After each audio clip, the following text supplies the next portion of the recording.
Hello.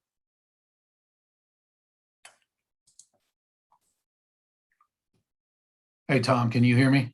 We good to No, go? I can't. Yeah, I can hear you. Okay. Hopefully you can hear me. I can hear you. All right. Well, I think we're being live streamed, so I'm going to mute and go off video until we start up. All right. See you See then. you soon. Yep.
Well, this is Chairman Palmer. I think we're able to call this meeting to order. Just want to make sure we have all the commissioners on board and the panel, the first panel. I'm gonna do Looks a like roll we- call. Or- I don't think we need a roll call. Okay, no, just making sure. Commissioner McCormick, are you on? I am. All right, thank you. Great. So I see everybody else, so I think we can get started. So good afternoon. I'm EAC Assistance Commission Chairman Don Palmer. Thank you for joining us in virtual roundtable to have a discussion on the newly released 2020 Election Administration and Voting Survey, also known as EAVS. The data from the 2020 EAVS gives us an important insight on the unprecedented election we had during a pandemic. And as election officials and academics in the Congress study and learn from the 2020 election, I'm confident that the EAVS data will serve as a foundation for analyzing best practices and informing the future of election administration. So for those listening, the EAVS report and data are now available on eac.gov. It's available for your review. The EAVS has been described as a gold standard of election research in the past and is the most comprehensive and regular survey of state and local election officials who run the elections in the United States. The biennial survey is conducted for each regular election cycle by the EAC, which reports its findings to the Congress and the public the year after the election. The survey includes data submitted and certified by all 50 states, 5 territories, and the District in Columbia about the administration of federal elections. These entities comprise 6,460 local jurisdictions, and each collected and submitted the data to the EAC. The EAVS data has the potential to offer insight into how and how well states and localities are administering elections. The data tells the story on how Americans registered to vote, voted, and the ways they voted, the challenges they faced, and how election officials responded to facilitate the right to vote. Each election official across the country had a part in telling the story of their locality, of their state in this historic election. To begin today's discussion, we'll hear opening remarks from my fellow commissioners, and then we'll proceed with our first panel, which consists of EAC staff, our Director of Research and a subject matter expert in elections, as well as FF, the Federal Voting Assistance Program, and FORS March, our EAVS contractor.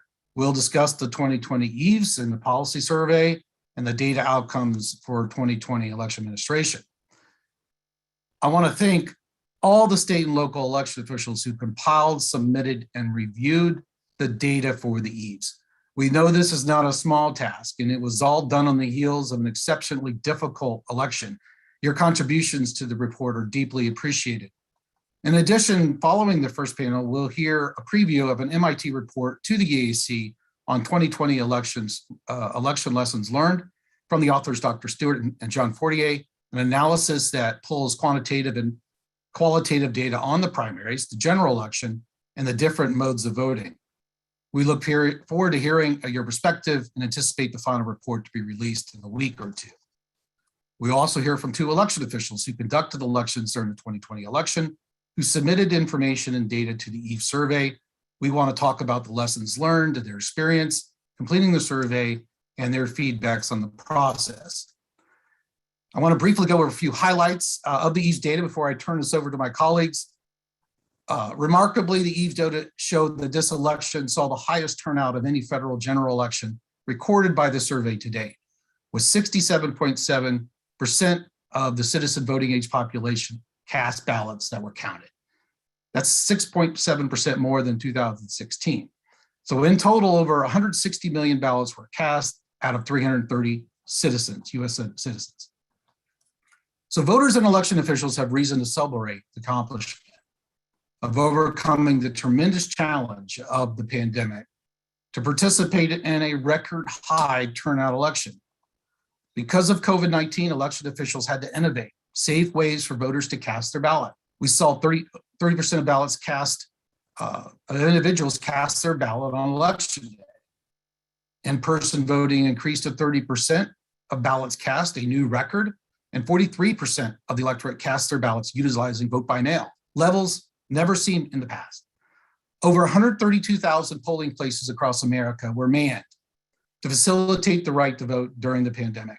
and over 775,000 poll workers assisted their fellow citizens to vote, either early in person or on election day, all to make the electoral process work for all of us.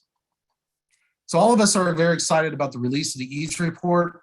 It's important to note that we're using this data. We should interpret it with care. You should note that elections are decentralized and the data is not always comparing apples to apples. Different methods and definitions of the same or similar activity may confuse it if we are not aware of the diversity of elections across the country. As always, your state and local election officials serve as your trusted source of information, can speak to the nuances of their states and local jurisdictions. Lastly, I'd like to thank our speakers, and in viewing this roundtable online, I'd like to ask EAC Vice Chairman Tom Hicks to give some opening comments. Thank you. Vice Chair Hicks. Thank you, Chairman. As 2020 brought so much uncertainty, our election officials braved the storm and administered successful elections with record turnout. As we'll discuss today, we have learned a lot about the efforts and outcomes of election administration during the 2020 election. One area in particularly worth highlighting is the challenges related to recruiting poll workers. Election offices experience a nearly universal shortage of poll workers, as poll workers are typically of an age that put them in a high-risk category for COVID-19. The EAC partnered with state and local election officials to launch National Poll Worker Recruitment Day to help recruit poll workers across the country. I'm looking forward to hearing more about the data on poll workers. Also, according to the EAVS data, we saw an increase in accessible voting on many levels. This further shows election officials' dedication to their voters while working through the unknown territory of election administration in the middle of a pandemic. We are thankful for all Americans who stepped up to serve their country as poll workers during the difficult election season, as well as the determination of election officials to ensure an accessible voting experience. I look forward to hearing from both panels about the challenges and accomplishment in the 2020 election. Thank you. Thank you, Vice Chair Hicks. I'd like to recognize Commissioner McCormick. Thank you, Chairman. Both the 2020 EAVS and the 2020 Lessons Learned report that we will be discussing today give us a comprehensive look at the successes of election administrators during an unprecedented year. While the EAC has been producing the EAVS report since 2004, it's only been in the last 5 to 6 years that we began working to leverage this data in a way that allows election officials to see trends and comparisons that allow for opportunities to improve election administration. The EAC is continually looking for more ways the EAVS can be a better resource for officials, legislators, voters, advocates, and all users of this data. I hope today's discussion explores some of those opportunities. Accurate election data has become critically important to how we in the election community, as well as the voters, view our elections. Each election is different in its own way, and the data that the EAVS provides and informs how 2020 was different and what we can learn for future elections. And this is the intersection for the two reports that we will discuss today. So I'm looking forward to hearing from our panels, and thank you very much, Mr. Chairman, for giving me the opportunity to make a few comments. Thank you, Commissioner McCormick. I'd now like to recognize Commissioner Hovland. Thank you, Chairman Palmer. 2020 election officials were contending with a wide range of challenges, not the least of which was mis and disinformation.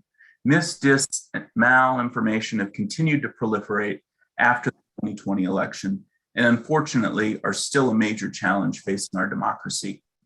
During 2020, election officials identified and responded to numerous reports of false information. The prevalence of misleading and false information caused confusion and required many officials to devote time and already limited resources to combat false narratives, ensuring their voters had accurate information to cast a ballot and have confidence in the process. Election misinformation continues to pose serious threats to our democracy, both in the confidence that some Americans have in the system, but also actual threats to the men and women who administer our elections across the country. The National Association of Secretaries of State Summer Conference just concluded yesterday. And unfortunately, a frequent topic of discussion was the threats that election officials across the country are receiving. This is not because of anything they did, but rather an anti-democratic narrative that is being pushed at the expense of the public servants that run our elections. I've said it before and I'll say it again. The 2020 election was run as well as any election I've seen in my career. And state and local election officials deserve all the credit in the world for the work they did, putting their health and safety on the line in service of our democracy. Today, as we discuss the 2020 EAVS report, we get an in-depth snapshot of how Americans cast their ballot, the processes used by election officials, and data that demonstrates the remarkable work of election officials during 2020. More than that, we get facts and truth about how America voted in 2020. This data is compiled directly from the trusted sources who administered our elections. In addition, the Lessons Learned report the EAC commissioned to MIT provides valuable insight to inform conversations about the successful administration of the 2020 election. Research like this helps the EAC and officials across the country impart how we can better serve American voters living in the US as well as UOCAVA voters overseas. Facts such as these, based on data and not something on social media, should also be the basis for policymakers looking at reforms following 2020. We must focus on the real challenges our democracy is facing and support it in all the ways we can. Thank you, and I'm looking forward to today's discussion. Thank you, Commissioner Hovland. I think all commissioners. I'd like to transition now and introduce our first panel on an overview of the 2020 EAVS and policy survey data outcomes for 2020 election administration. The first panelists are Dr. Nichelle Williams, Director of Research at the EAC, Cami Foote, Senior Election Subject Matter Expert at the EAC, Doug Chapin, Director of Election Research for Forward March Group, and David Byrne, the Director of the Federal Voting Assistance Program. I'd like to thank you all for being here today. Before we get to some questions for the commissioners, I'd like to ask Dr. Nichelle Williams to give a presentation on the 2020 EAVS. Dr. Nichelle Williams.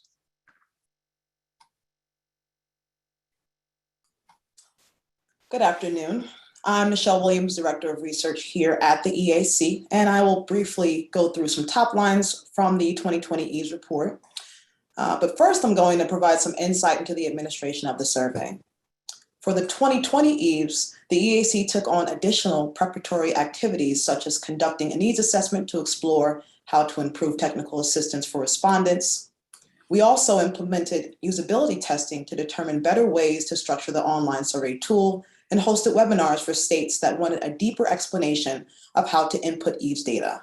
After data collection for quality assurance, our newly minted team of subject matter experts worked with states to review their data, offering an opportunity to update earlier data submissions before publication of the final report.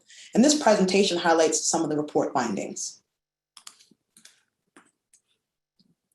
As it relates to voter turnout, according to EAVS data, more than 161 million voters cast ballots that were counted for the 2020 general election.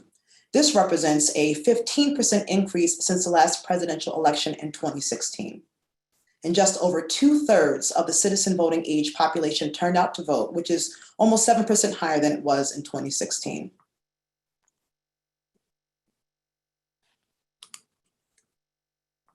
When we look at the mode of voter turnout, we see that historically, the majority of voters cast their ballots at a physical polling place on election day.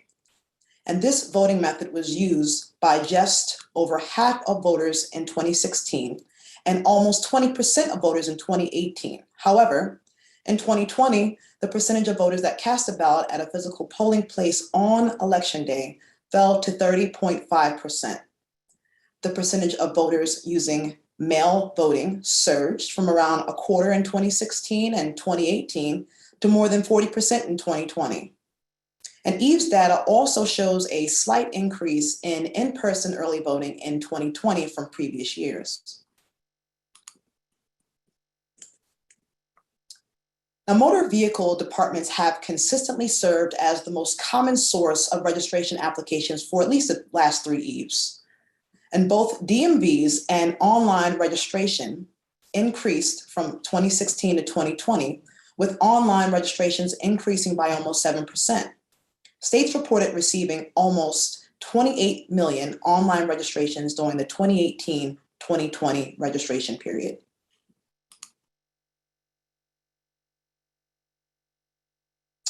A majority of states, more than 2/3, reported having a voter registration database that functions in a top-down manner. And a top-down system is hosted on a single central platform or mainframe and is generally maintained by the state with information supplied by local jurisdictions. About 20% of states reported having a bottom-up registration system that uploads jurisdiction-level information at regular intervals to the statewide voter registration list, and only about 11% of states reported having a hybrid system that combines elements of both. In practice, these state registration system categories can be fluid. Some top-down registration systems may implement processes of the bottom-up registration system and vice versa. Now, during the 2020 general election, there were over 228 million registered and eligible voters in the United States. And this represents a 6.5 increase in comparison to the number of people who were registered and eligible to vote for the 2016 general election. During the time leading up to the last election, there were just over 33 million new ballot registrations in the United States. And the number of registrations received between 2018 and 2020 general elections reached almost 104 million. That's about a 34% increase in registrations received compared to the period leading to the 2016 general election. Now, the total number of same-day registrations recorded in 2020 was just over 1.6 million and accounted for 3.5% of the total registrations received among states allowing for same-day registration. In 2020, election day same-day registrations added up to about 930,000, and early voting same-day registrations summed to just over 665,000 registrations. Among states with same-day registration, it was most common to have same-day registration on election day. Additionally, a majority of states with same-day registration indicated that they allow same-day registration during in-person early voting. And just over half of states had some form of same-day registration in the 2020 general election. A confirmation notice is a tool that states may use to keep their voter rolls up to date. These are postage, prepaid, and pre-addressed return cards sent to registrants whom a state suspects are no longer eligible to vote in the jurisdiction in which they are registered. If the registrant does not return the confirmation notice, they can be added to the inactive registrant list and would be asked to provide proof of residence before voting. States reported sending more than 28 million confirmation notices and removing more than 18 million voter registration records from their rolls between the close of the 2018 general election and the close of the 2020 general election. UOCAVA protects the voting rights of members of the uniformed services who are stationed away from their voting residence, their spouses, and other eligible family of uniformed service members, as well as U.S. citizens residing outside the United States.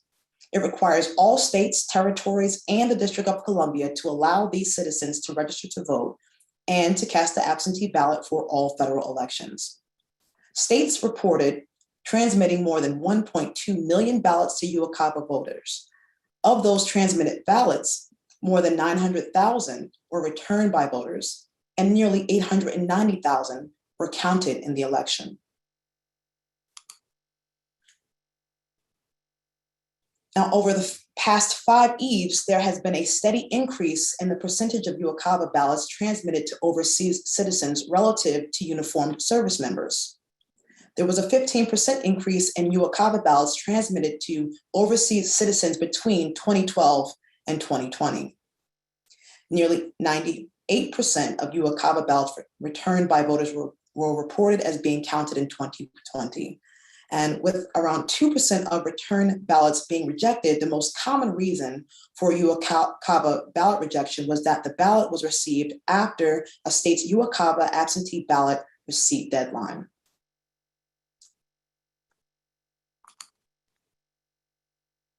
In 2020, a total of 14 states reported having all mail elections in which all registered voters or all active registered voters were automatically sent a mailed ballot. 10 of these states conducted all mail elections statewide, whereas 4 of the states did so only in select jurisdictions. In addition, just under 70% of states did not require voters to provide an excuse to be able to vote a mailed ballot.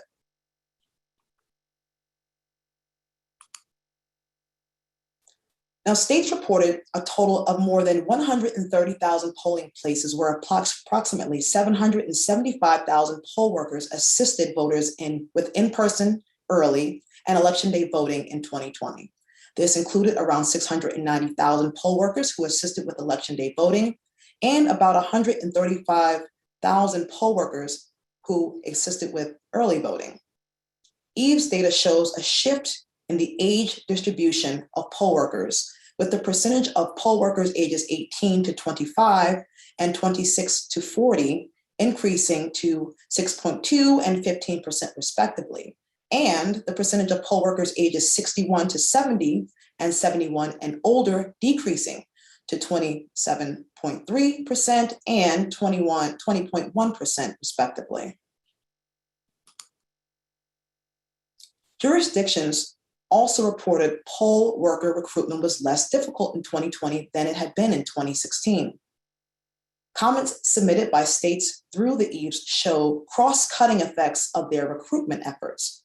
Jurisdictions reported COVID-19 made it difficult to retain long-time or older poll workers because, or they caused last-minute poll worker shortages, but efforts by the EAC, state election offices, and other organizations to encourage qualified voters to serve as poll workers were cited as helping contribute to an oversupply of poll workers in some areas. Nationally, states reported deploying more than 369,000 pieces of voting equipment to cast and tabulate votes for the 2020 general election. The use of direct recording electronic voting machines without voter verified paper audit trails, or DREs without VPAT, has been a particular concern to some experts because these machines do not include a paper record of the votes that are cast, which raise security concerns and can make it difficult to conduct certain types of post-election audits. In the 2018 EAVS, 14 states reported using DREs without VPAT in at least one of their jurisdictions. The 2020 EAVS shows that only 9 states now use the equipment. 5 states that reported using DREs without VPAT in 2018 discontinued use of those machines by the 2020 general election. Only 3 states reported having jurisdictions that used only DRE without VPAT as their voting equipment. And in each of those states, the percentage of their jurisdictions that used only DREs without VPAT has also decreased since 2018. While EAVS data shows evidence of the decline of DRE without VPAT only, the use of electronic poll books continue to rise. More than 30% of EAVS jurisdictions reported using e-poll books, which is an increase of more than 5 percentage points from 2018. And 17 states reported all EAVS jurisdictions used e-poll books. The majority of states indicated requiring a form of post-election tabulation audit with some variation. States most commonly indicated that a post-election audit is conducted as a statutory requirement, and 2 states noted that they conduct an audit as required by a formal administrative rule or guidance. Roughly 3/4 of the states reported requiring a traditional tabulation audit, or 1/5 of the states reported requiring a risk-limiting tabulation audit. 11 states and territories do not require post-election audits. And we have 5 states that conduct post-election audits, but the requirements are different than those required by a state statute or administrative rule. For example, some are conducted by counties through a Secretary of State directive. Others may be conducted by local offices, but not statutorily required, or required for counties that use optical scan voting systems. And now that concludes the presentation portion of this panel, and I believe we'll be moving to the question and answer. Thank you. Thank you so much, Dr. Williams. I want to thank you for all the work that you've done on this. I have a question for both you and Doug Chapin with FORS March. And basically, I'll let you both answer this, is as you analyze the data, and I know that you must have analyzed it a number of times as it would be coming in, were there any results that were surprising compared to earlier EAVS? And, as people read the report, what caveats or considerations should the readers keep in mind? And so I give you those 2 questions to talk about. Why don't Dr. Williams, why don't you go first, and then we'll have Doug Chapin comment. Sure. I think one of the findings that surprised me, I think it was surprising to see that the mail ballot rejection rate was fairly consistent with previous election years, even though the volume of mail ballots increased in 2020. And I think that's because leading up to the election, there was a fear that the rejection rate would increase because so many voters were voting by mail for the first time, and potentially, human error would result in more ballots being rejected. And the low rate could be an indicator that election officers actually did a good job educating voters on how to correctly complete their ballots. As for the reader, I would recommend readers,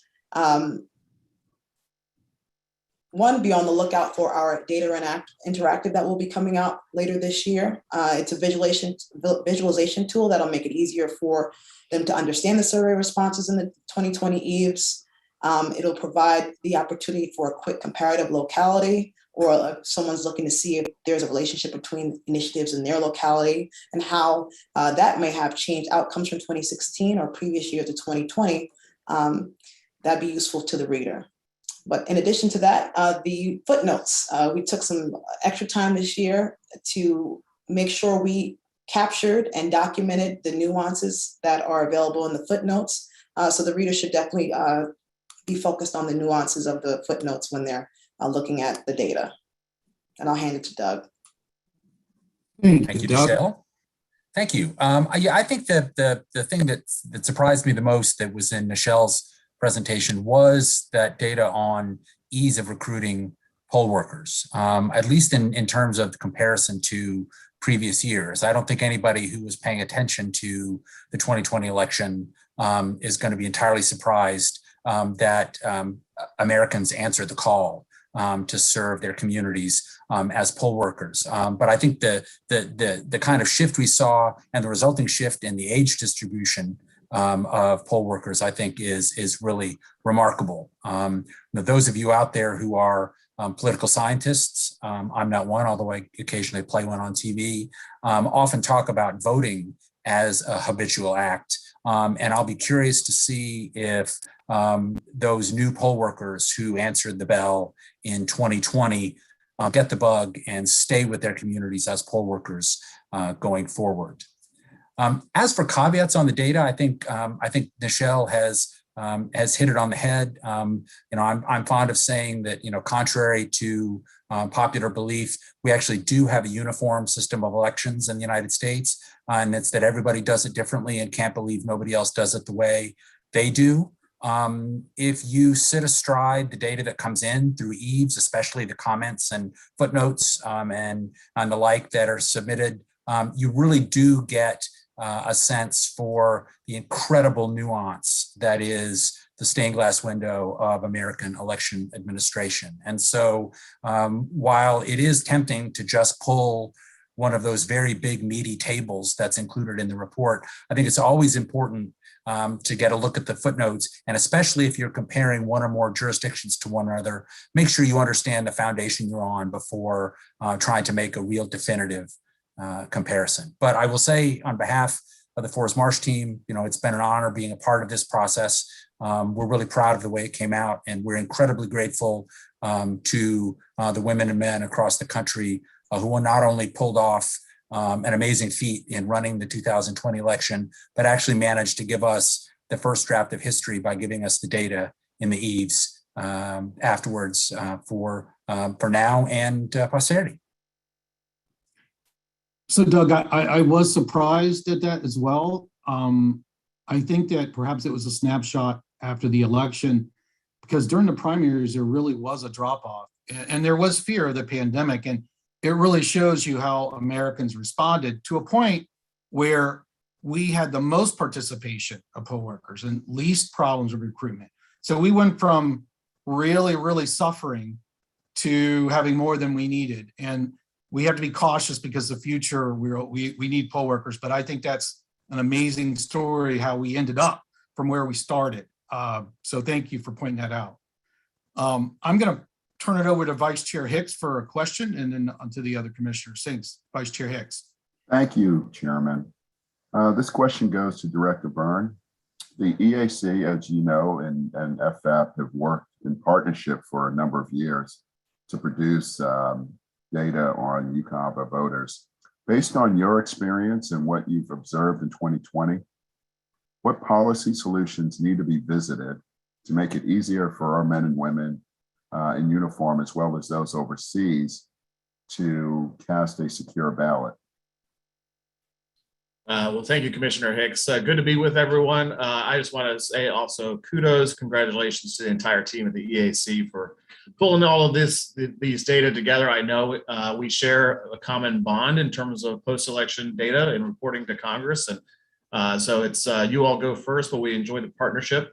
For your viewers, just to level set, as I always like to do, those who are playing at home or may not be familiar with the Federal Voting Assistance Program, we administer for the Secretary of Defense the Uniformed and Overseas Citizens Absentee Voting Act. So we provide direct assistance, raise awareness for our active duty military, their family members, and then we work closely with State Department to make sure our overseas citizens are also supported wherever they may be living worldwide, but certainly supporting our military when they are stationed away from home, both domestically as well as internationally. In terms of policy questions, that's always the tight fit that I have, the narrowness of navigating waters that, where I sit in my foxhole is not to engage in policy so much as use the EAVS data to help educate where I go with discussions and where our team at FAP engages state and local election officials to understand the nuances. So there are a number of things that we do track. I think most importantly, it's the rejection rate. When we look at the EAVS data, we really look at the rejection rate, look for those anomalies. And I think to Doug's point about stained glass, we have to make sure that we are very mindful of the state nuances, that there are certain protections built into federal law for federal election eligibility. But at the same time, we have to be very cognizant of and respectful of state policies, right? So part of what we do and what we'll be looking to do is to understand what may be driving some more anomalous peaks with rejection rates. There are a couple I noticed in the data tables, there were some spikes. What that does for us operationally is that we then go out to the state and local election officials, have an active discussion to understand more of, are there things that we can improve in terms of our form design, our instructions for voters? So that's the biggest policy impact. I do have some ongoing concerns about usability of some of our systems that are dedicated for our military and overseas citizens. And specifically the pandemic, I think, exposed some of these challenges because of disruptions to international mail for overseas citizens. Our military remains supported overseas through the DoD logistics chain, but for overseas citizens residing in various countries, the pandemic really exposed some challenges for them when you were experiencing international mail disruption. So when we looked at states that offered alternatives for returning voted ballots, one of the things that jumps out is there a way for us to move beyond relying on wet signatures? Is there a way for us to start exploring like Nevada, Montana, other states that are starting to lean forward to say, can we make these systems, if we already authorize the electronic submission of materials, can we make this more usable? The security issue is always one that's going to be omnipresent, I think, from this point forward. That is a challenge that we recognize, but that's really a state call. All we can do is educate and assist and support them. But I think that's what we're looking at more is from a policy perspective. How can we increase the usability and thereby increase the success rate of our military and overseas citizens when they're trying to participate in the democratic process?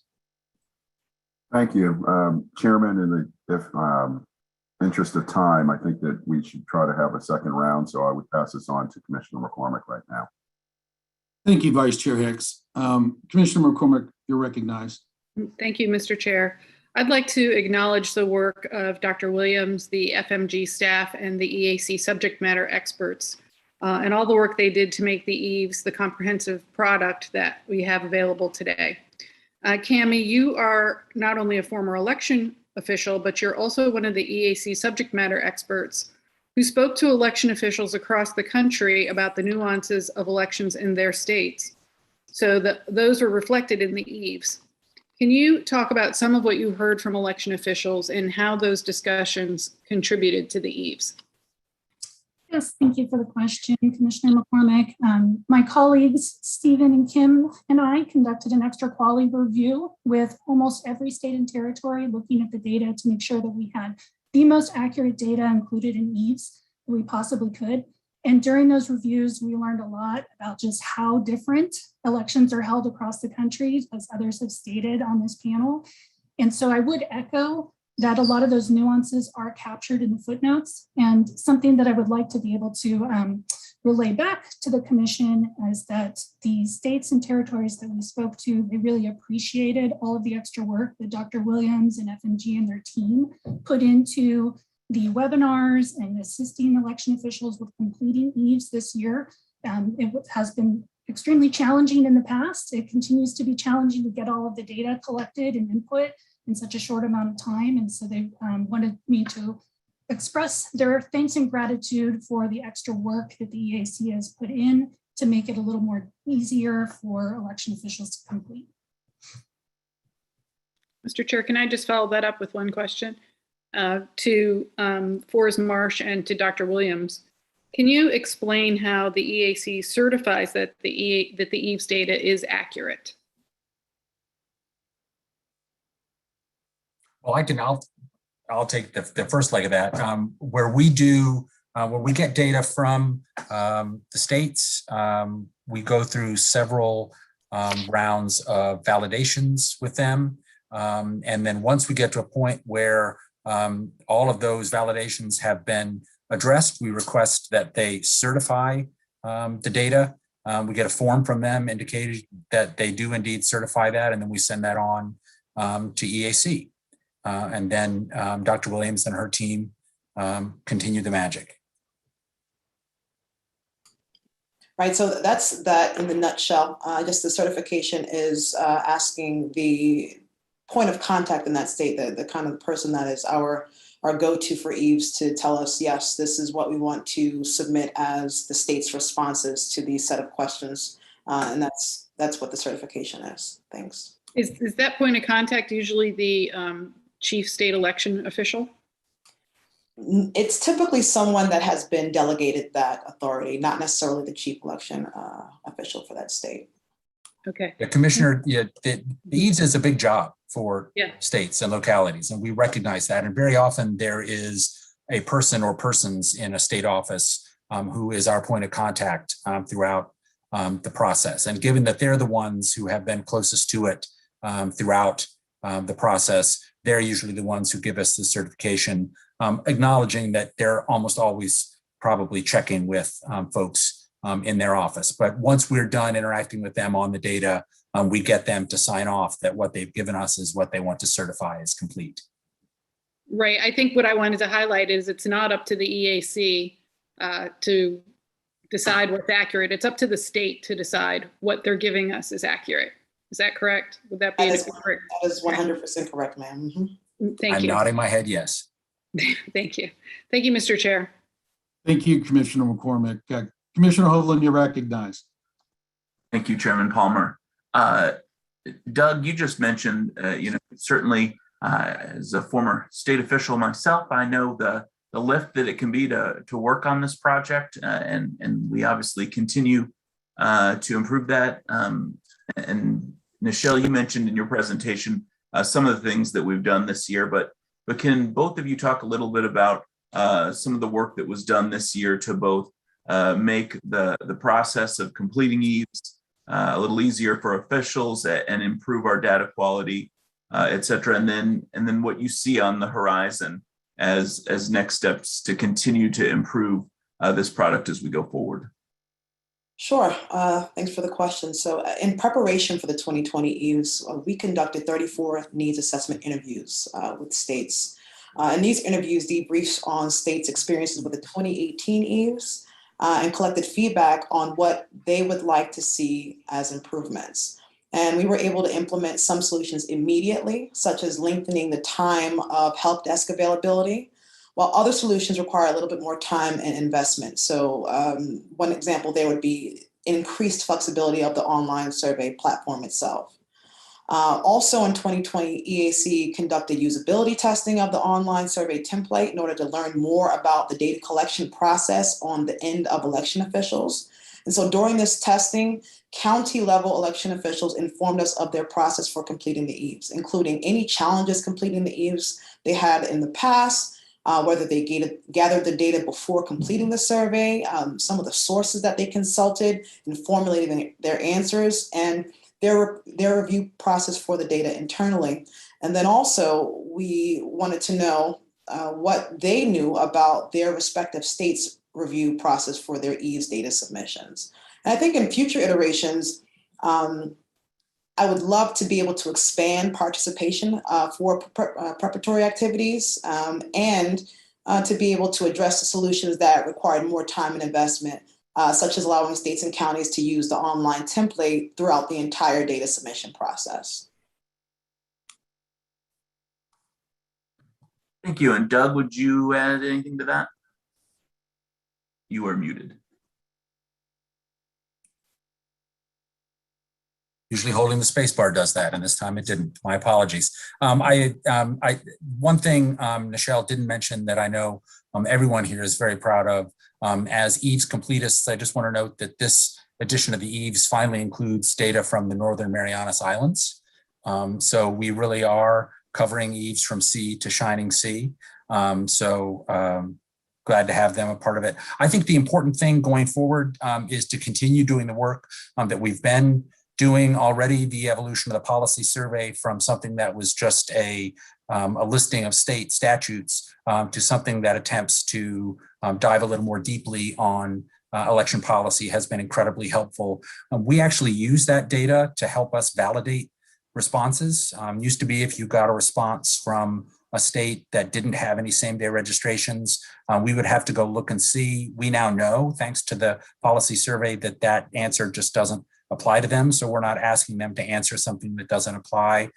We've continued to work with states to whittle down the amount of data we give them back to validate. I think that one of the things we can do going forward, echoing what Nichelle said, is to do the same kind of thing we did after this EAVS data came in advance of even beginning to collect the data next time. Understand how states delegate and distribute EAVS data collection responsibilities, both within their offices and to local jurisdictions across their state. To the extent that there are solutions, technological or otherwise, that allow states and localities to communicate a little bit better and for EAC to have access to that data as it's being entered, I think would be terrific. And really anything that we can do to continue to make the process work for election officials so they can continue to tell us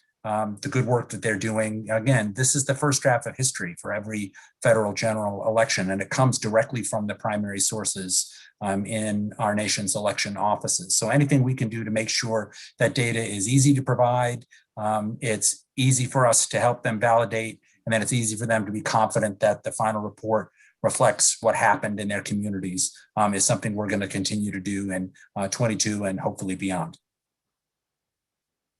Thank you for that, Chairman Palmer. Thank you. Thank you, Commissioner Hovland. I appreciate it. I think we do have time for another round of questions.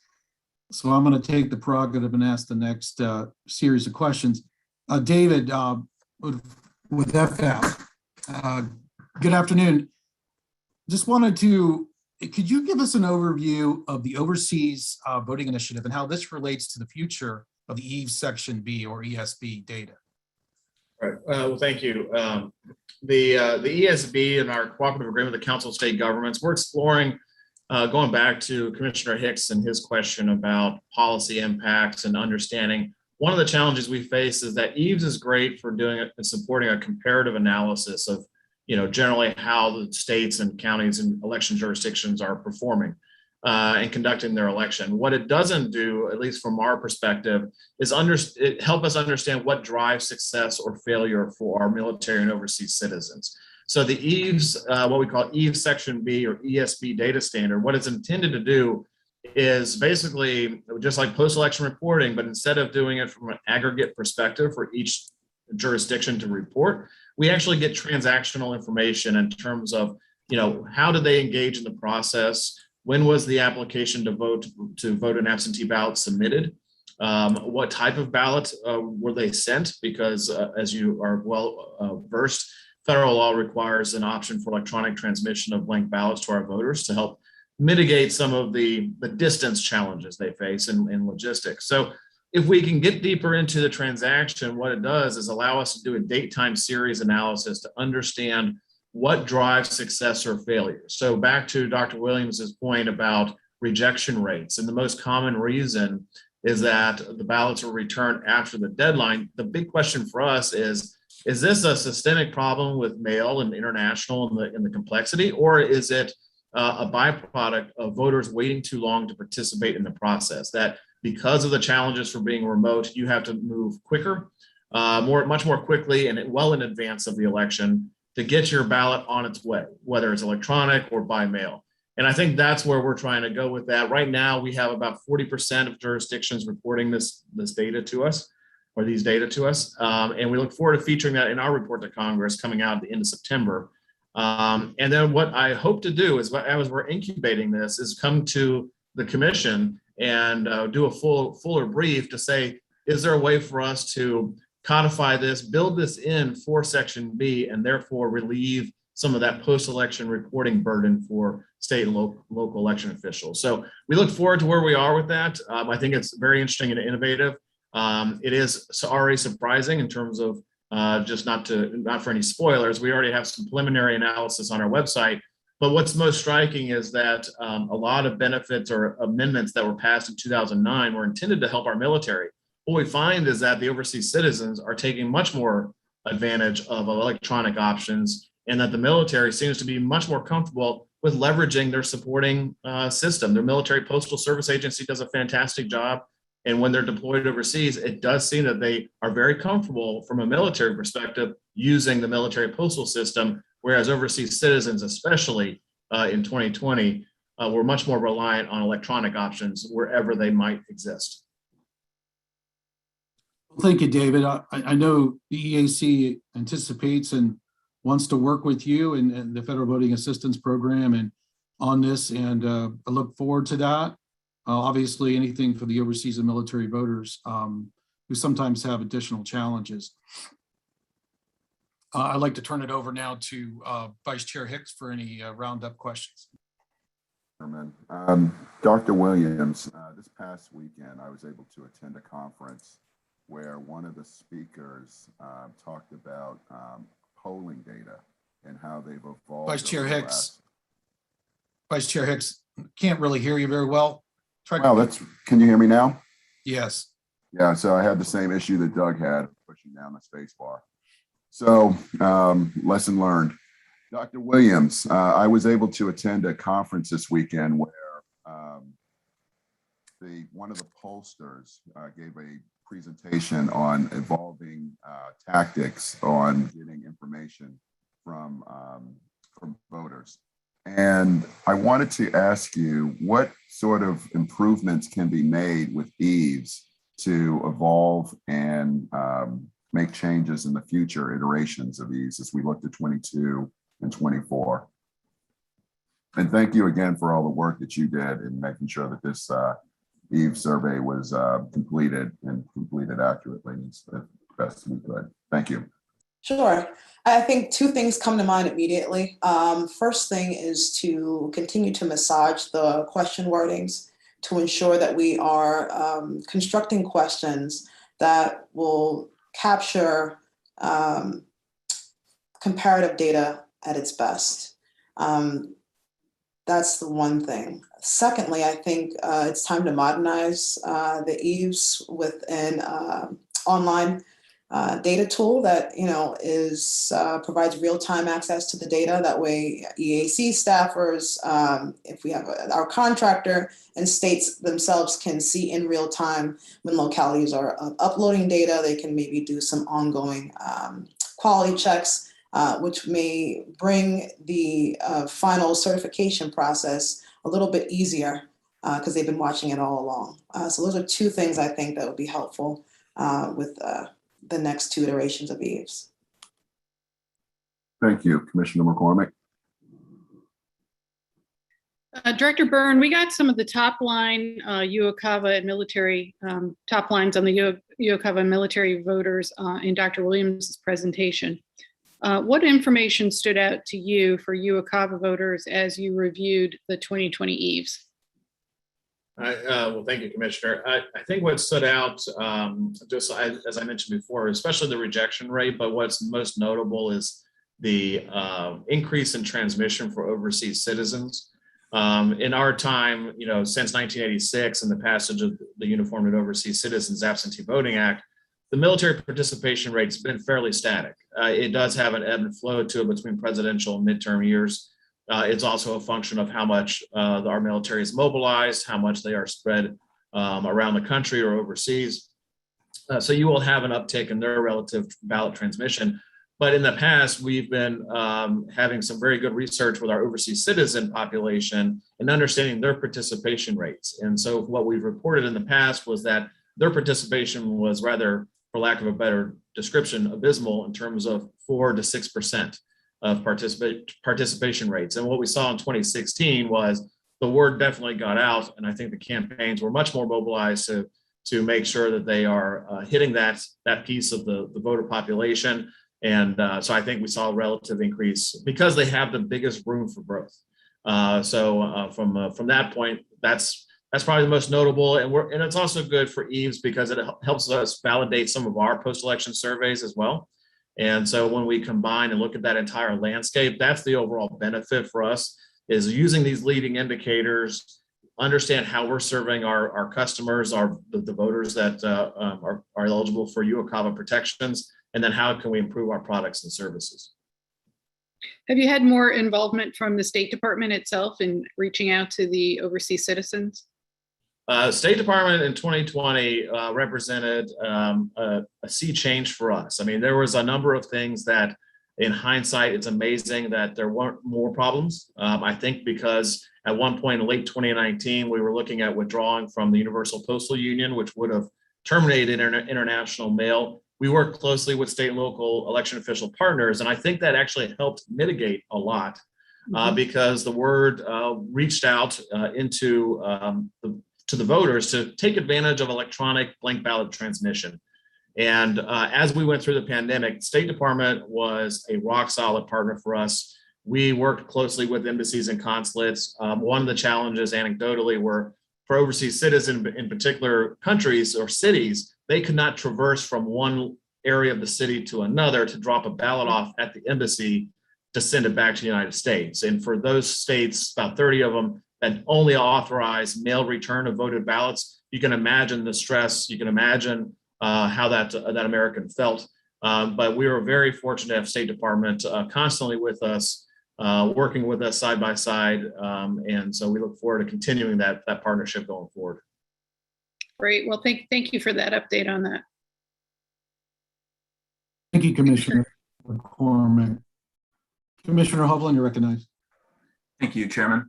Cami, I wanted to come back to you to sort of build a little bit off of what Commissioner McCormick asked earlier. Just, I think as you are somewhat new to the EAC team, but had your former hat on as an election official filling out this EAVS. And obviously this year yourself and the whole SME team really did a deep dive, did a lot of work to, talk to the states. Obviously with all the challenges last year, we were a little delayed in getting this out, but it was important to get it right.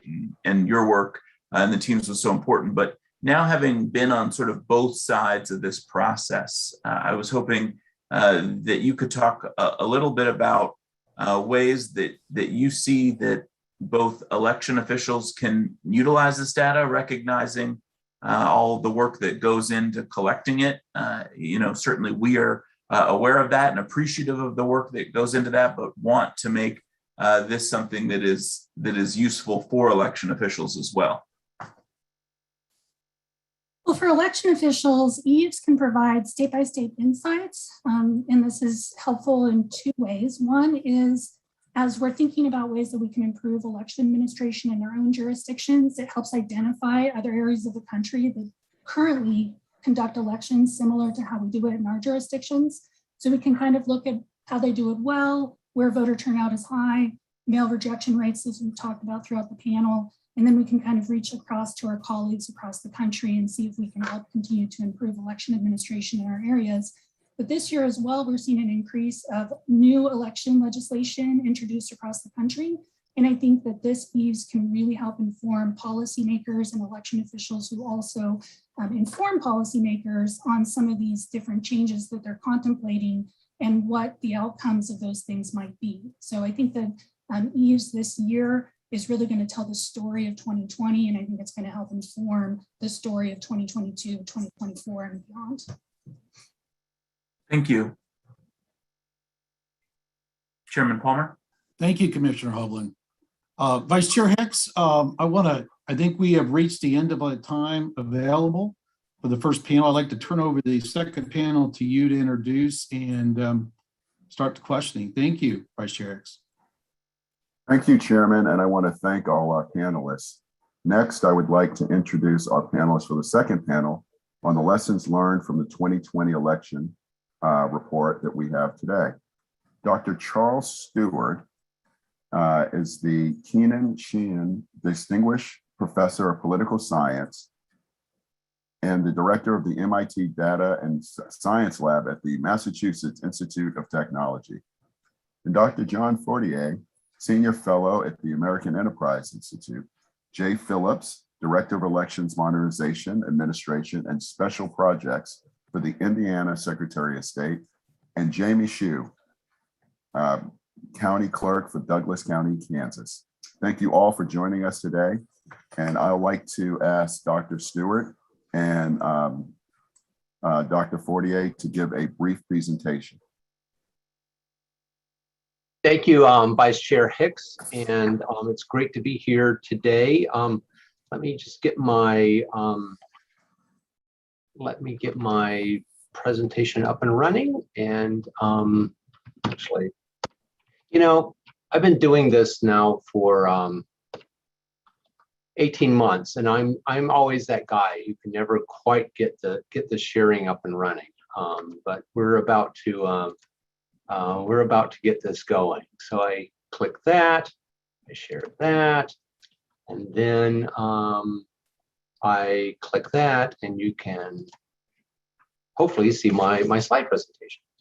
So again, thank you, Vice Chair Hicks. Dr. Stewart, we can also see your notes as well. Oh, that doesn't help. Let's try that again. This all worked in the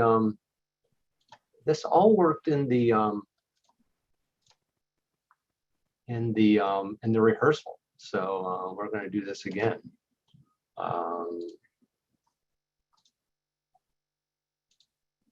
How was that? That works. All right. Very good. Well, moving on. So I'll thank Vice Chair Hicks again, and thanks the EAC for asking John and me to write this report and for the opportunity to preview it with everybody. We don't have much time, so I'm just going to jump in. But actually, before that, I'll take 30 seconds of just a point of personal privilege and just to note that 2 years ago during this rollout event for the EAVS, I gave the keynote presentation. And at that time, I noted that the EAVS was the most important data project in election administration over the past half century. And it stood alongside the data that arose from the progressive era and from the Census Bureau in the 1960s. And it's really the third leg that's core data in election administration. And it's always exciting to see the EAVS be rolled out again and to see the opportunities that the elections administration community across the board has to really dig in and to get a fact-based view about what happened in the last election. But I'm going to focus on our lessons learned report. It will be released. We're planning next week, as with the EAVS report. We're working to get this right, and so it's coming out a little later than we had hoped, but we'll have it out next week. We're hoping it'll be on the EAC website. It will be on the MIT Election Lab website, and it'll also be on the AEI website. And in fact, if you go to my Data Lab website, we have a place where you can right now click and get notified when the report is finally available.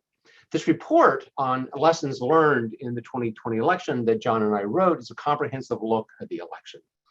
We start with the primaries. We move through all the topics related to shifting to vote by mail, maintaining in-person voting, the dynamics of vote counting and certification, paying for the election, voting technology, voting registration, voter confidence and trust. It's a number of topics. It's primarily, but not entirely, a quantitative look at the election. We cast our net broadly in looking at the data. Of course, the EAVS is core and central to the report, but the report also draws on the Census Bureau's current population survey, the survey of the performance of the American elections, the National Information Project's database of polling places from 2016 and 2020, the National Election Pool's real-time streaming of election return reports. John and I conducted our own survey of a representative sample of local election officials to get their opinions. And we also I watched at least 3 times all the great lessons learned videos that are on the EAC website. And I'm a fan. People have to watch those videos because it's a real source of information from the horse's mouths, as it were. So it's a long report, lots of figures, tables, findings, takeaways. But I want to focus on John and I will focus on 3 points really quickly. We'll tell you what the general through story is in the report, highlight some specific findings, and then we'll highlight some specific takeaways. So the general story, the through story in this report is that the story of the 2020 election was one of great resilience in the American system of election administration.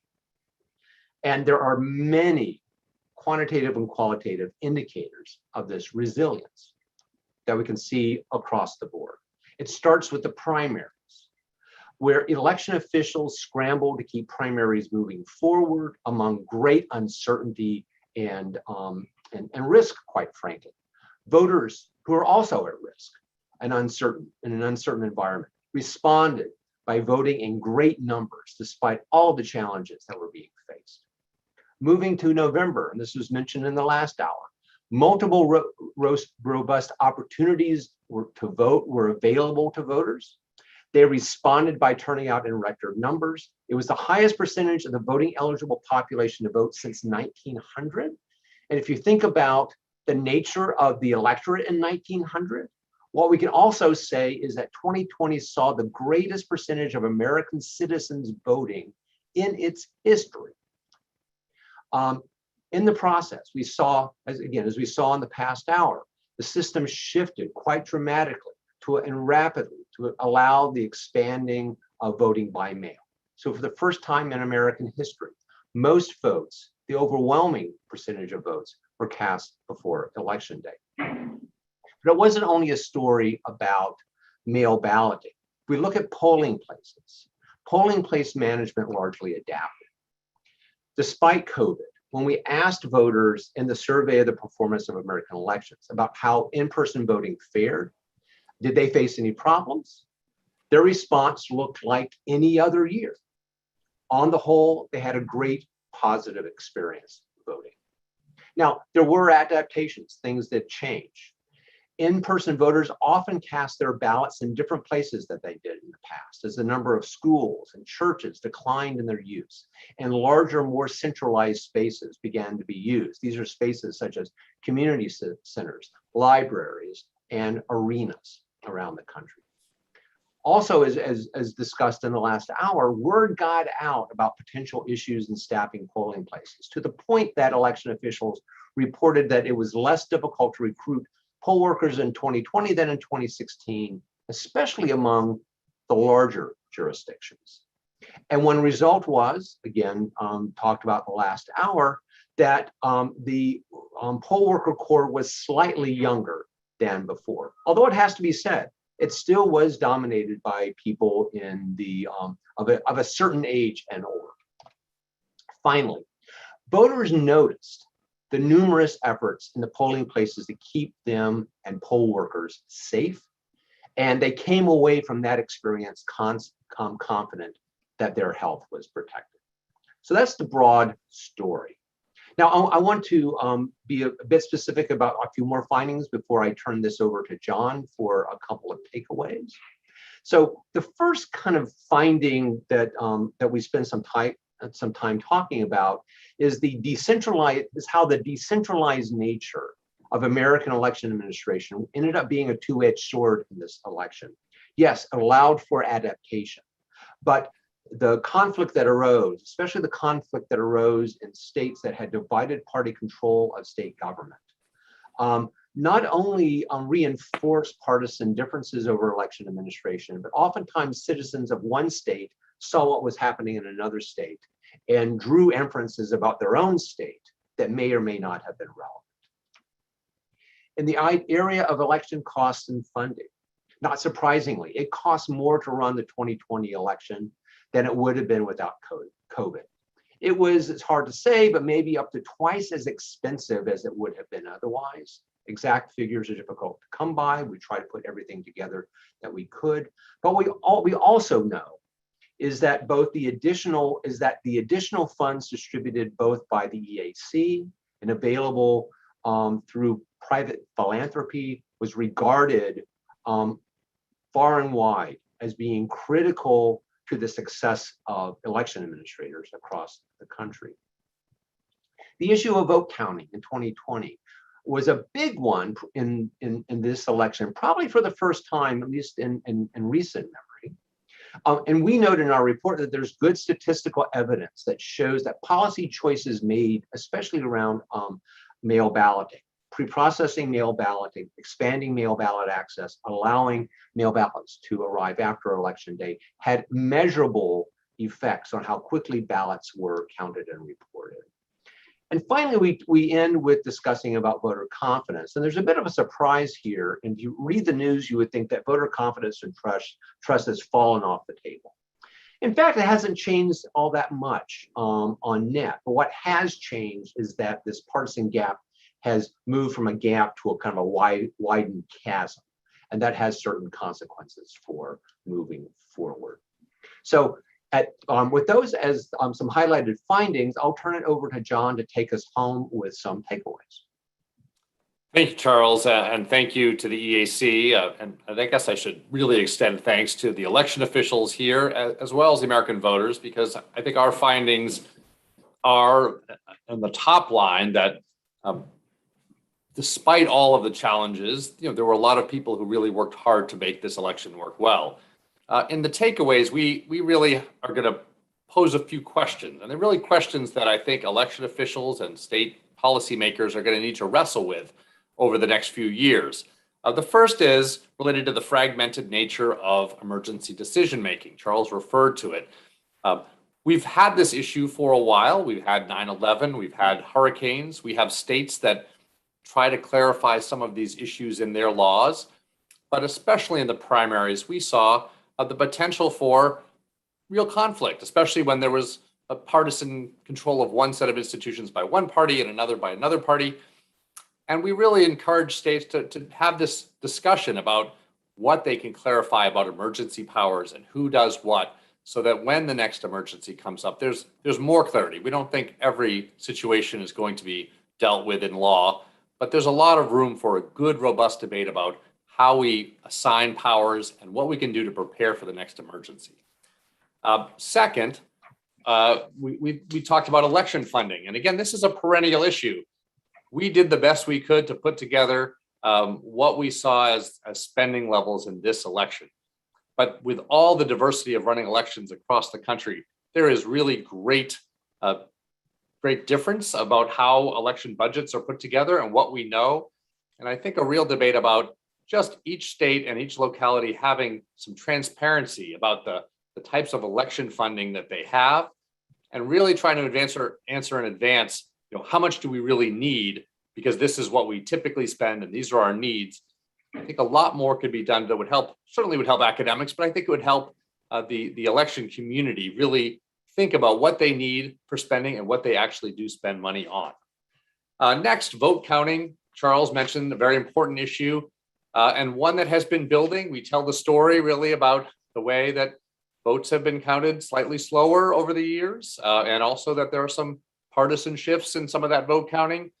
I think the key here for us is there are many factors, we try to identify them, but that again, states should really think about ways in which they might be able to resolve more of their elections more quickly, to have votes counted in the initial stages that are a much larger percentage of that initial vote. And also being a presidential election, how they meet the deadlines, which for states that might have contested elections are really not that far ahead in a presidential election with the meeting of the electoral colleges. So states should have that debate. The next, poll worker recruitment and training. I think we've heard on both panels a good story in a way where something might have been quite difficult, you'd imagine, during a pandemic to get poll workers, but a good story. But it's a story that also tells us something about how we might look to recruit poll workers in a less of an emergency scenario coming forward. Again, some real good information about how regular processes for volunteers have worked pretty well. But again, thinking about this for the future of of getting and recruiting poll workers is something I think that states can take this election and wrestle with. And finally, voter confidence. Charles mentioned this. It's a complicated issue. And I guess the simplest way of thinking about it is some of the measures we have of voter confidence are really not necessarily the best to judge the public's view of elections, or especially to hold election officials accountable. But we do think that there are some things that election officials might do to help voter confidence, but also that we might put in perspective what their roles are, as opposed to all of the other institutions of government and outside of government that affect voter confidence, and really put some more practical measures of how we can give confidence to voters that election officials can do, rather than the sort of big measures that I think are not explaining the situation of voter confidence in a way that other measures would.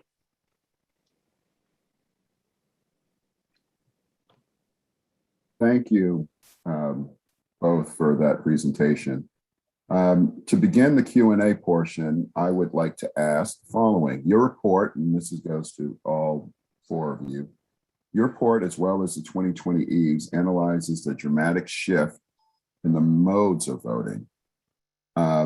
Did your analysts and surveys, was there anything that stood out that surprises you about the shift?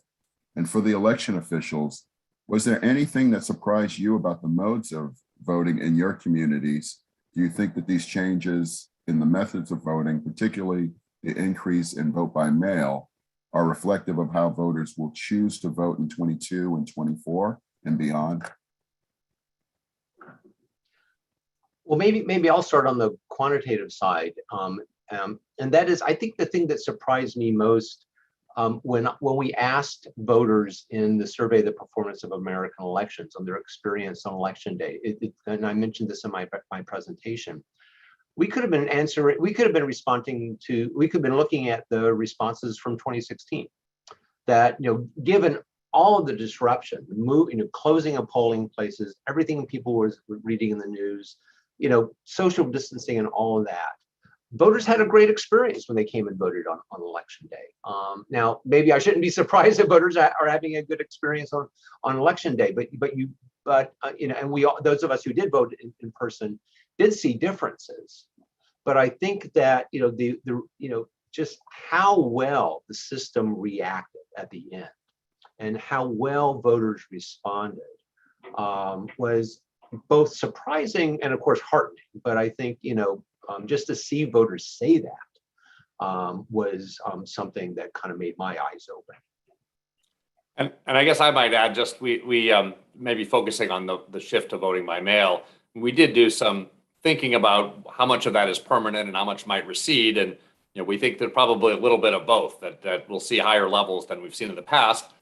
But in some states and in some areas, it was seen as a measure for this election, for this special kind of a pandemic election. So that's an open question. I think one other interesting point about the voting by mail is how much voting was done very early by voting by mail. And that is, we've tended to see a pattern in the past where most voters held onto their ballots till a later time in the election. The momentum built towards election day. Here we saw very, very early voting. And that was actually very helpful for the system working in some ways and getting some of those early ballots in counted. But there is a question of whether that will survive. Will that return more to the normal patterns in a normal election, or was that socializing people to think, well, maybe they should cast their ballots at an earlier date?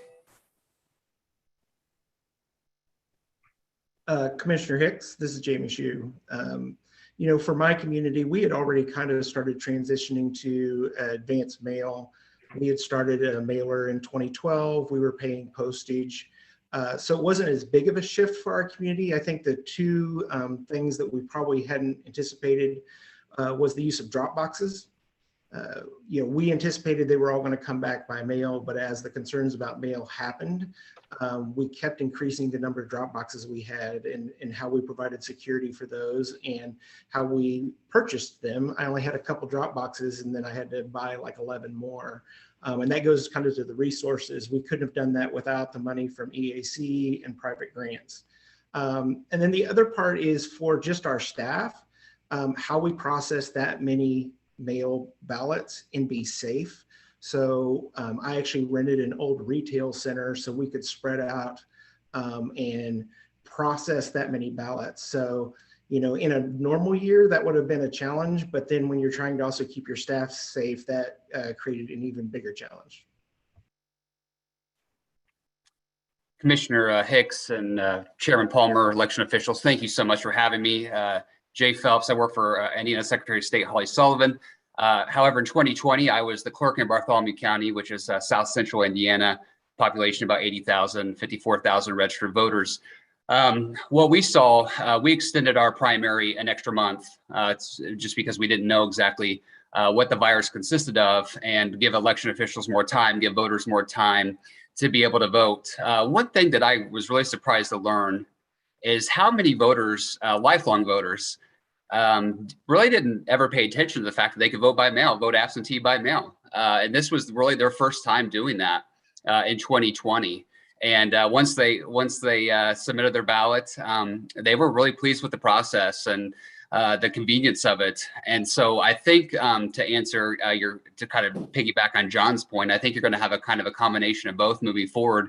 In our primary, we saw the vast majority of votes being conducted by absentee by mail, but then for our presidential November general election, we saw a dramatic shift where we had 21,000 people vote absentee in person, another 6,000 or 7,000 vote in person on election day, and then about 6,000 or 7,000 roughly vote by mail. So it's an interesting change in dynamic there. However, those numbers were still significant compared to past elections. But again, just, the fabric and the DNA of an election administrator, right, is to the best laid plans aren't that they don't always go as expected. And we always prepared for a poll worker not to show up on election day, or long lines, or power outages, let's say, at a polling location. So the pandemic was on a whole nother level to give us the experience of how logistically are we going to pull this off, keep voters, poll workers safe. And I will tell you, based upon all the challenges, it was a very smooth election in Bartholomew County. Great to hear. Commissioner Palmer, do you want to continue on with the questioning? Sure, thank you, Vice Chair Hicks. This question, everybody could answer it. A few comments before the question.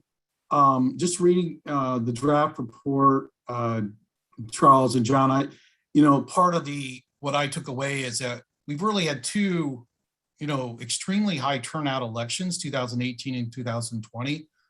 I guess record-breaking turnout, and from that, even in a pandemic where election officials are strained and voters are somewhat potentially fearful, they were extremely happy with the services provided.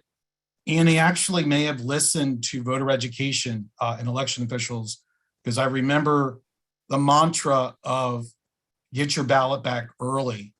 And one of the takeaways I saw in your draft report was that 70% of the individuals who received a ballot by mail returned it within a week, which is amazing. So before I give credit to election officials for that great voter education turnout, I want to see from you guys if you believe that is attributable to the voter education, both from election officials and perhaps the general media.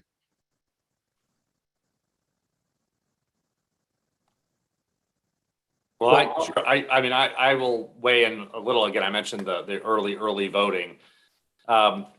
I do think that obviously this was an election under special circumstances. Election officials made an effort, and others made an effort to really put out messages. Arguably, people were maybe more receptive to this. I could also look back and see we had some pre-COVID signs that this was going to be a high turnout election. There were a lot of indicators going in that direction. Even our 4 presidential elections before this last one were high for our modern era, our highest. So there are a lot of things going forward. I guess I'm hopeful that people will continue that message, and I think it's important that election officials might continue to put it out. But I think we're going to have to sit back and study. I mean, we certainly have had instances or procedures in the past that are new, and they're advertised, and the message is sent out, but people return to their traditional patterns as it becomes less new and less talked about. So I think it was a very good thing for the election that people voted early. In this case, it really helped us process those ballots in a way that we could have had many more problems post-election if we hadn't had such early voting. And I think there are some good efforts that were made, but I think we'll just have to monitor that and study whether that is something that people continue to do, or if it turns back to what it was more traditionally, voting closer to election day.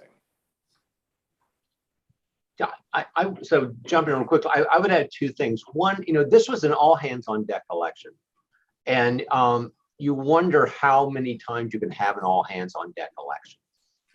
And I think that's, from the election officials' perspectives, from society's perspective, from the campaign's perspective, et cetera. So and that's why we do give caution in our report about overlearning or assuming that this is a new normal. And so that's something, and I'd be curious to hear what our election official colleagues are thinking. The other thing that I also think is kind of a subtlety here is that in political science, we know a lot. I hate to say it to this crowd, but election administration kind of has marginal effects on turnout and those sorts of things. That the big swings in studies of turnout are driven by campaigns, the nature of the candidates, what the campaigns are doing, the parties are doing, and those sorts of things. And so, Chairman Palmer, I think part of what you were getting to is the parties were really pushing, voters to do various things. It wasn't just any old party; it was the national parties, right? It was the national campaigns. And one of the things I'm wondering about is what are elections going to look like when we get to state and local elections this year, next year, when the national campaigns aren't there now, And so now voters are going to have to figure out how to do this. And I'm wondering whether there's going to be a bigger gap between what happens in kind of local elections, primaries, state elections that aren't national, aren't part of the federal elections, and then what happens, especially every 4 years when the presidency rolls into town. Chairman Palmer, I think that Dr. Stewart has a good point, which is I don't think the turnout is because of the actions of our office. We had the largest turnout we'd ever had. But one thing that we were able to do was to provide a sense of security. As the questions about the mail system started to occur, we had people who wanted to pull back their advance application. We had lots of concern. We had implemented a ballot tracking system so you could see it in the mail stream. We spent a lot of time on the phone with voters, assuring them that the system would work for them if they put it in the mail. And I can tell you here regionally, our postal employees had made a commitment that they were going to get our ballots to us. And a lot of the work the EAC and others had done with the postal system, I think, set that in place. So I think a large part of our job last year, turnout was going to happen, but the confidence that your vote was going to count and your ballot was going to get to us was a huge part of what we were doing. Yeah, absolutely. Just to echo Jamie, I mean, one of the hats that you have as an election administrator is you're also the communications piece for your county, and communication was vital. And when it came to how am I going to make sure that my voters, their voice is heard, we were on it as soon as March 20, we started seeing the increase in COVID numbers spike. The Secretary of State's office was able to procure enough PPE gear across the board for all 92 counties to last us even through the 2020 presidential election. And that was huge. And so, voters are nervous for a lot of different reasons on both sides with, media, the post office issues. But I would agree with Jamie that this was the post office, the communication with them was just unbelievably amazing. They were following up with us every other day, wanted to know what issues we were experiencing, any delays. They were checking the entire building to make sure that no ballot was being left behind when deadlines were coming up. So it's that type of collaboration, right, where you're sending out, we use Facebook Live a lot, right, for voters to understand what's going on, what options they had. And then when it came down to actually counting the votes and trying to have them understand the process, kind of where the goalposts are, right? It may be a little bit longer to count the mail votes this year, but here's how many we have. Here's how many we have to still count. So, transparency is so key. I know sometimes when there's a lot of moving pieces, it's hard to do, but that's something that we really relied heavily on is communication, transparency, and making sure the voters knew exactly what all their options were so they had their voices heard. And as everyone's saying, it was a record turnout in my jurisdiction as well.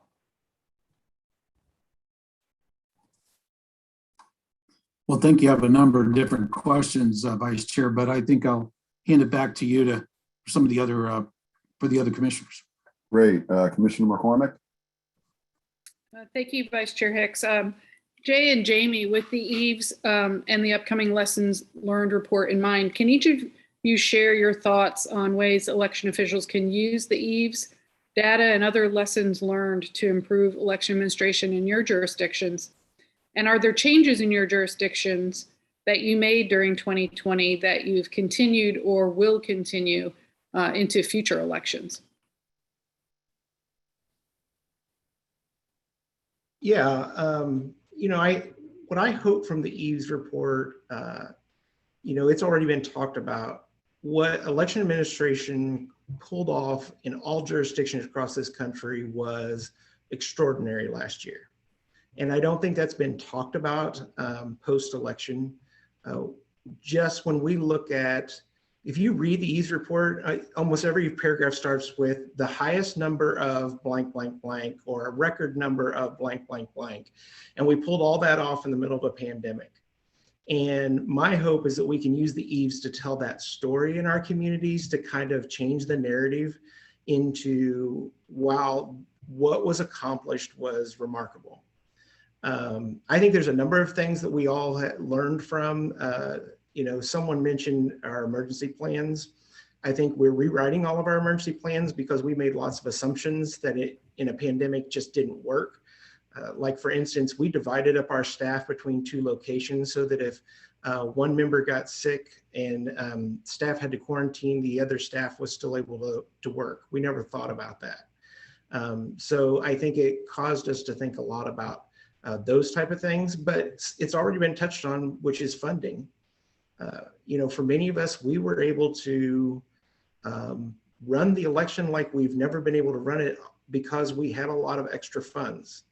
And I think that both at the federal, state, and local level, that needs to be a conversation about how we fund elections and how we truly support the resources of each one of those jurisdictions.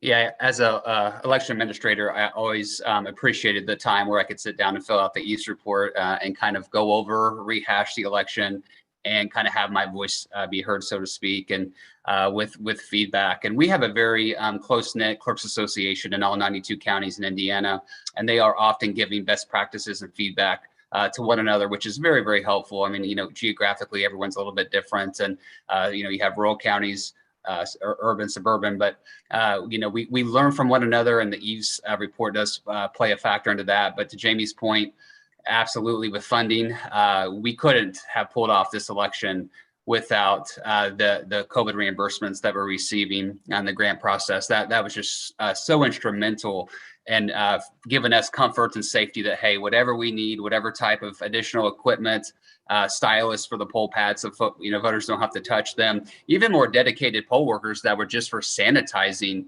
the polling locations for in-person voting. That was key, and it was ideal.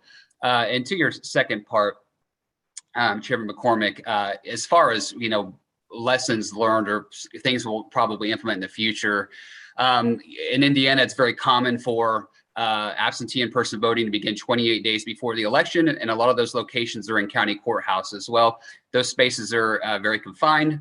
They are hard to get into. They have security that you have to go through. Parking's not ideal. So I can tell you larger, more convenient spaces for voters will be considered. We moved away from our courthouse in 2020, which was a breath of fresh air. We saw 21,000 people vote in a large mall that we had rented out for the 28 days. Had 15, 16 voting machines in there, all spaced out, markers on the floor leading all the way to a quarter mile down the sidewalk for voters to keep their distance, and of course sanitizing constantly going on. So that was one thing that really benefited us, because we didn't know how many people are going to show up in person and how many were still going to vote by mail. So again, just being prepared and having that organization is ideal and key.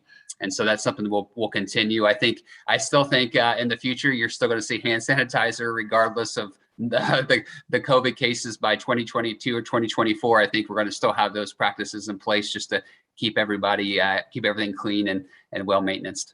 Yeah, I was going to say, hopefully we aren't dealing with this in 2022 and 2024. I mean, those having elections this year are definitely still dealing with it, but Could I just echo Jay's point one bit, especially about the polling place locations? I mean, I think this was something that is a real opportunity going forward to just make sure that we're thinking more broadly about that. Sometimes people talk about the different modes of voting, but different jurisdictions are constrained in different ways to types of voting locations. And to have a conversation about broadening that and getting the good locations that people need would be a real help. And we did see some shifts. We've seen some worries about school use in the past, and schools not always wanting to be available. They weren't as available. Community centers seem to be more, but also potentially some of these private locations and others, giving options to local election officials to have better locations is really an important thing. When sometimes people talk just about more locations or different locations, the type of location is really important. Yeah, and I will add on to that the more space is important, not just for social distancing during a pandemic, but for accessibility purposes. So many of our polling places are so small. It was a help to have larger spaces this year. And hopefully we can continue that into the future. So thank you for your answers. Commissioner Hovland? Thank you, Commissioner McCormick, and thank you all for being here today, and Charles and John for working on this report. I think that one of the things I'd love to drill down more, Jamie, you were just hitting on funding. Of course, it's something that we think about here a lot at the EAC as we distribute congressional grants. Jamie, you and I have talked before about the impact that both the CARES money, the security money, and some of the private grants you received had on your jurisdiction, some of the things you were able to do to serve your voters. I think when we look at what we saw in EAVS that you were just mentioning earlier, and when we look at the highlights of this soon to be released report from Dr. Stewart and Fortier, I think we see the story of the 2020 election was a good one. It was an amazing effort, and that you and your colleagues did around the country. But I mean, can you imagine a scenario where you would not have received that grant money and what your election would have looked like? Well, I try not to imagine that. I think we were all very lucky, not only on the CARES Act, but, some of the grants that some of us were able to access. And I can tell you, our state is just like every other state where post 2020, there was a number of legislative actions that occurred. One of the legislative actions in the Kansas legislature was we can no longer accept any outside funds. We can't accept any grants. We can only use appropriated funds, which is kind of disappointing because I can't think of how we would have pulled it off. I mean, election administrators make it work. That's the thing about us is, no matter what got thrown our way, we figured it out. It would have been extremely difficult. We probably would have had to go to the commissioners to try to get more funding. But it took that worry away. So as an election administrator, I was already not sleeping much, worrying about everything else. Not worrying about funding was just one thing off my plate so I could concentrate on serving the voters. Yeah, well, and I mean, we know that local budgets were hurting from other reasons of the pandemic and stresses on local health, et cetera, et cetera. I wanted to go to Charles and John. You mentioned sort of collecting more data on funding or to be able to tell that story. I know Doctors Kathleen Hale and Mitchell Brown at Auburn have done a lot of work at this. I know we often run into an issue where there's the annualized costs of election administration. There's the election year costs where you may see some spikes. And then obviously you also have the difficulty because so many election officials across the country have other responsibilities. And so how you bifurcate, somebody that works in multiple divisions or supports multiple divisions. But, in this work, do you have a sense of things we could do to start collecting that data or better sort of telling that story?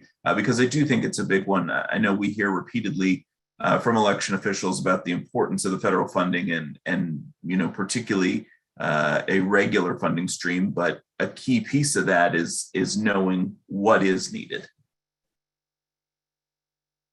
I'll start. I could go on for an hour about this, and it's not only because this is a great area to study. I do think that one of the reasons why election administration, there's a lot of reasons why election administration has a hard time making a claim on state and local budgets.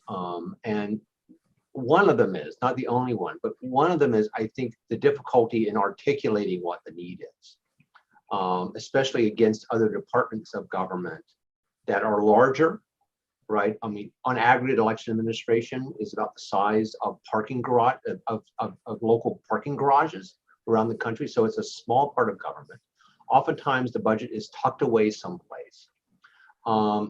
And also a lot of election expenses are handled someplace else, voter registration by the state oftentimes. Facilities maybe in some places by, you're getting the school rent free in some places. Other places you're having to pay the rent to the, as we heard, to the, to the mall owner, right? So just getting our hands wrapped around this is a huge thing. I am actually somebody who has been advocating starting small, because I think with the, in two ways, but we need to start small because of the diversity. And I think that we, sort of like how EAVS 20 years ago, I think kind of stumbled at the beginning because it tried to do so much, that in trying to wrap our arms around spending, that we could stumble by trying to do too much. And so what I've been advocating for is hoping that some states would do deep dives.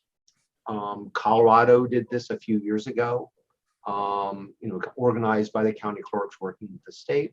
So states doing deep dives, trying to wrap our heads around smaller parts of the process. Like, what does it cost to register voters? What does it cost to do this? So there might be ways of breaking this into smaller pieces, but I am convinced that if the elections community really can't articulate what is needed, what does it cost to run an election, what does it cost to run an elections department over a fiscal year or a funding cycle, and what's the flow of funds, it's going to be difficult advocating in the face of all the other needs of state and local government. You have anything you want to add to that? I mean, I've just, in response to your comment, Charles, I mean, I think that makes sense. And also I think we're seeing, new costs. I mean, obviously the pandemic, as your report indicates, doubled costs, the cybersecurity challenges that election officials are facing, those are ongoing regular costs that have not existed in the way they do now. But John, if you have anything you wanted to add to that. Yeah, look, I think Charles and I in the report we're in agreement. We probably haven't talked as much specifically about this, but I think we're again in agreement in this sense that look, we shouldn't expect that the EAVS survey is going to be able to collect data across all these jurisdictions that's going to be consistent, and we're going to wrap it all up and have this great story about how much we spent nationally and be able to look at very specific trends, because there are such great differences that Charles elaborated. But I do think, I agree that starting small, but I also do think just the concept of jurisdictions really being able to think of the total cost of elections. However they do it, we shouldn't have one methodology across the country, but if jurisdictions really can think about what's a total budget for elections look like, what does this stuff really cost, and who's helping us, and where are these streams coming from, that would give a lot of clarity to us looking at this, but also at the local level for funding decisions, that giving a real picture of here's what we've got and here are our needs, where now it is very disjointed in a lot of ways, where elections coming from not flying below the radar. So I think those sort of efforts, probably primarily local and state at first, would be helpful. And I think just that mantra of understanding what the total cost of elections are and what the funding sources are, laying it on the table, I think would be helpful to all parties. Thank you. In lieu of the time, Vice Chair Hicks, I'll go back to you for hopefully a second round here. Great. I think we do have time for a second round of quick questions. I think that I loved Dr. Stewart's picture of the Boston school system, because it reminded me of my time up there, but also and seeing those poll workers sitting at the table, it was of a multi-generational crew. And I guess my question will go to, how do we make sure that some of these changes that we saw for 2020 continue on as we move forward in terms of getting more poll workers, because we're not going to have all these private groups pushing this anymore. But when I say more people, I'm particularly looking towards getting newer people. So the generation of my parents are not going to be able to do this as we move forward, but the younger folks and the middle-aged folks like myself, to get those folks involved, but also to get other people involved outside of just serving as poll workers. How do we move that along? And looking at additional funding as well, because some things are not calculated in that. Because I know that Jamie and Jay have probably heard this a lot of, what do you do the other 364 days of the year? We know that you are still working, working towards the next election when the final one ends, but there's cost associated with that. And I guess, so those are my quick questions to that. I guess one thing that we noticed, which I'm always in favor of the simple, if possible, is that we saw an election official survey that a lot of the recruitment came through just normal, traditional recruitment.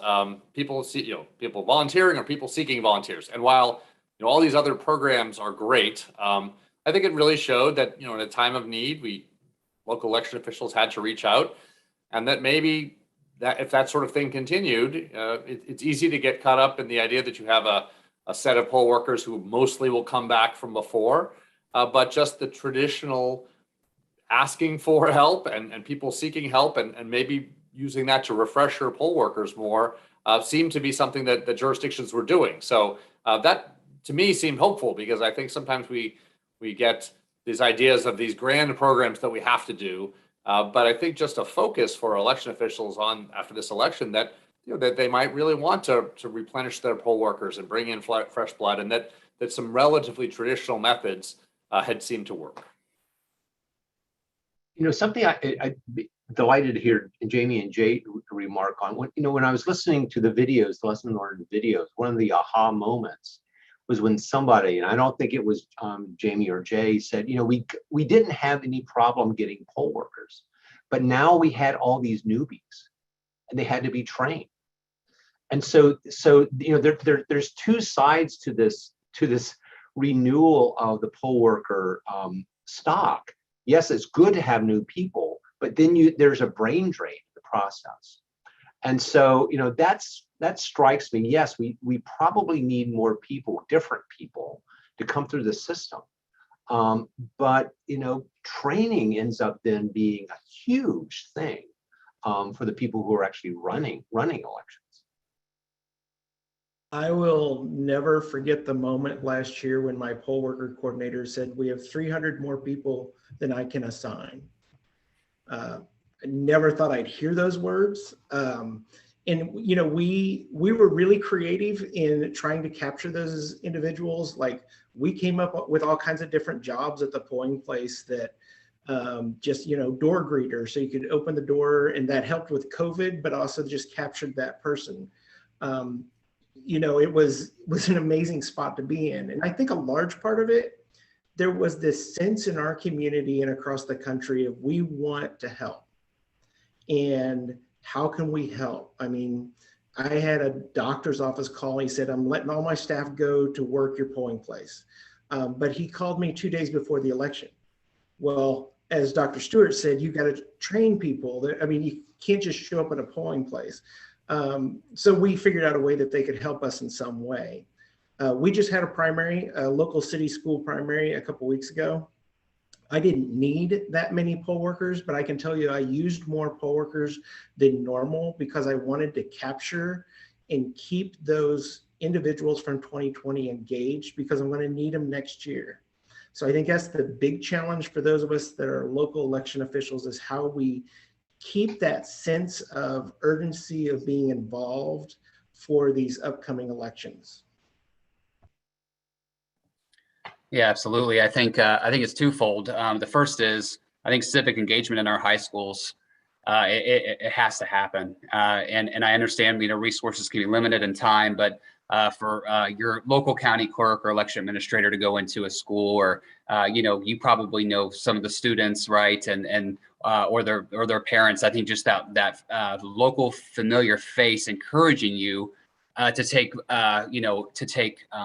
a stake in the process is just huge, and the impact that could have. Because I think a lot of young people think, oh, my vote doesn't matter. I don't feel like, I don't know enough about the candidates. But having someone on the local level to go in there and to do voter registration drives, to talk about being poll workers and the importance of voting, I think is just paramount. And I know we're seeing a lot more in all 50 states of civic engagement type of projects going on, which is really, I think this success that we're relying on for future generations to show up. Another thing with poll workers, absolutely, we experienced an overabundance of poll workers in 2020. Companies that were working from home and remote, they encouraged their staff to be poll workers, which is very helpful, and be paid for the day, that day. And so I think, having that culture built into companies and corporations that, teachers or even the Fortune 500 companies that are saying, hey, take a civic day, go support your community. I think that's huge. And we saw that in 2020. And I know other states are kind of partnering with corporations and organizations to be able to kind of cultivate a culture of, this matters, this is important, and we need poll workers. And it's, like Jamie said, it's an amazing problem to have when you're telling folks, hey, we have enough, but thank you for your interest, but it's nice to have that roster for future elections. Great. Commissioner Palmer. Thank you, Vice Chair Hicks. I want to go back a little bit to the funding question and ask our two local, one state official now, congratulations, and our local election officials. So there's been a lot of discussion of what the role of the local election official who has to get the budget and basically budget for your election office from your city council commission, and then the role of state government and the federal government for how they can assist you. Do you have any preliminary thoughts on this? I know we don't have a lot of time, but what is the role of the state government and ultimately the federal government in assisting with election administration? Well, I like to talk about the elections is a great example of federalism. Most people don't realize that it really is so diverse and really in local control. So for many of our states, there is a limited participation at the state level. But I think there needs to be a conversation of a more stable source of funding, both at the federal and state level, largely because at the local level, our funding kind of fluctuates. Because at the local level, we're based off sales tax and other things. But I think there's also things when we talk about poll workers, our Secretary of State's office set up a poll worker application on their website. And then when they received it, they gave it to the counties, trying to find ways that they can be supported, maybe not just fiscally, but with other types of resources, but without kind of taking over elections at the local level, I think are kind of two things. But I know there was a discussion about elections in the most recent discussion of the infrastructure bill. And I think that thinking about elections kind of like infrastructure is a good way to think about it. I mean, there are a lot of logistics and things that we provide that are kind of like infrastructure. And so what is that more stable sense of funding that we can get? Yeah, absolutely. So as county clerk, my 2020 election budget was approved in August of 2019. So it obviously didn't include a global pandemic in those numbers. And, I probably had enough to get through the primary, honestly. And so if it wasn't for that, the reimbursement, that was just so helpful.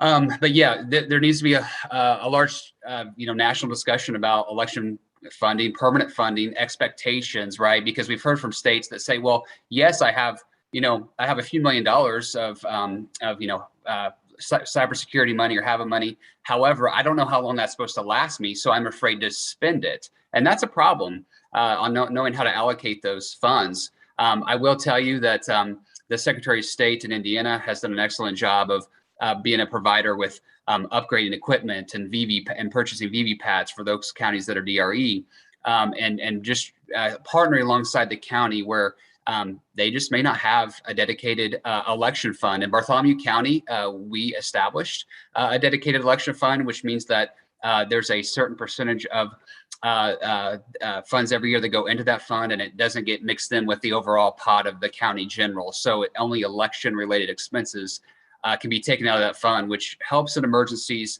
Obviously, large purchase such as new voting equipment or upgrades to equipment, things of that nature, that's helpful. But in a pandemic, that wasn't enough to sustain, for the entire year. So, I definitely think we continue to talk with our state and federal leaders on how to really bring this full circle and get permanent funding for elections. And I think Jay also made a point. We have 105 counties in Kansas. I'm lucky that I have commissioners that are extremely supportive of elections. There are many counties that struggle to get their commissioners to it was mentioned they only work, twice a year. So having state and federal funds helps them if they have commissioners that don't really support those functions at the local level.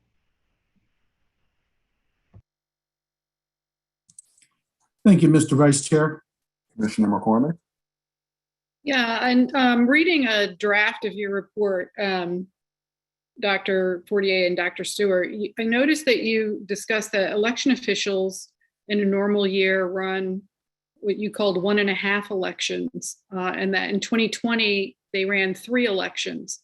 Can you explain that? And is that something that's going to continue in the future? Are we going to have election administrators running 3 elections for every election day or election period, I should say? Yeah, let me jump in since that's my that's my phrasing. And I think actually, I mean, as an outsider, it seems to me this is actually the big election administration issue that has gone kind of unaddressed directly, which is that with probably the exception of Florida, election policy before 2020 was basically, and the 3 vote by mail states, was basically you vote on election day and then we have a convenience mode.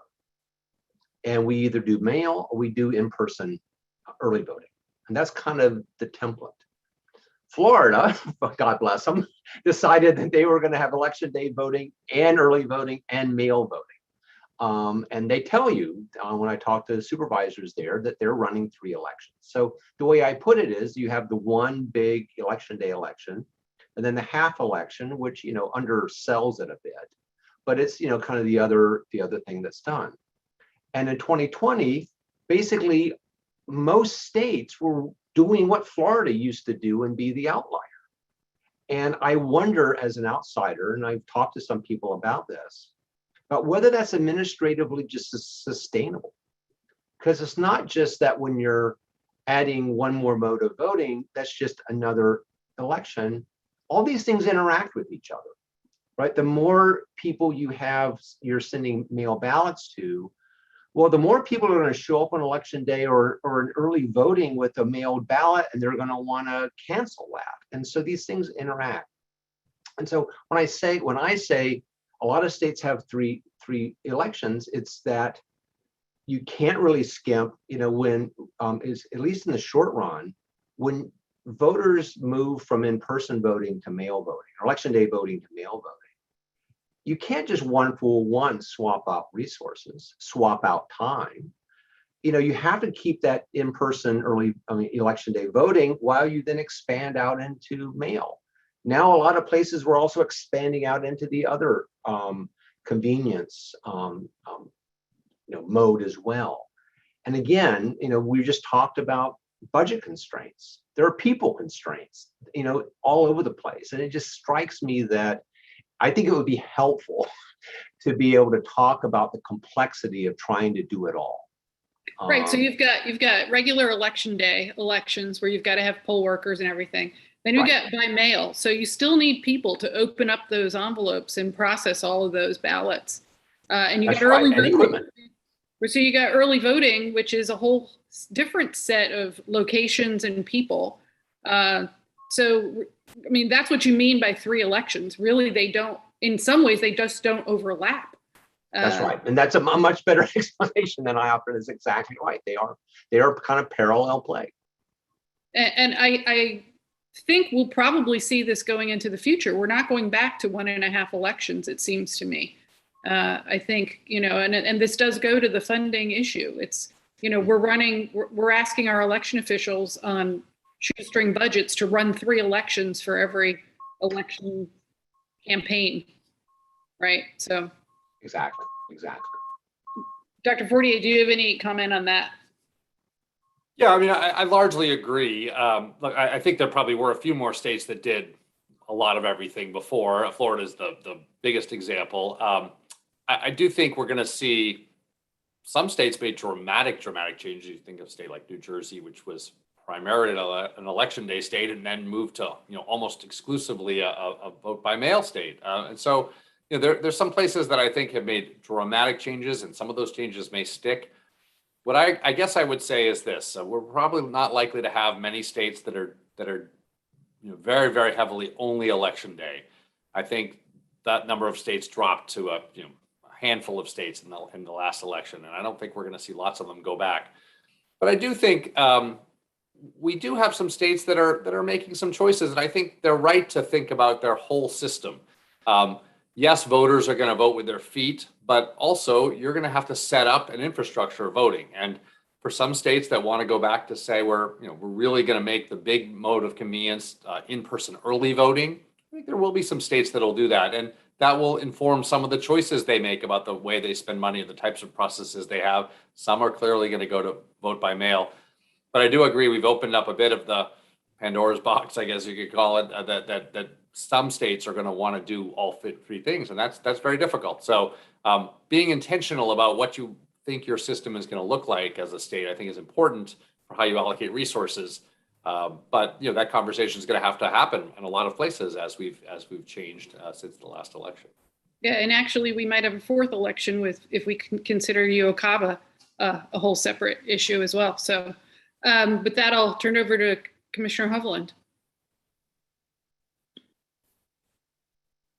I think you're on mute. You're on mute. Thank you. And thank you, Commissioner McCormick. Jay, earlier you mentioned the civic education piece and couldn't agree more with that challenge.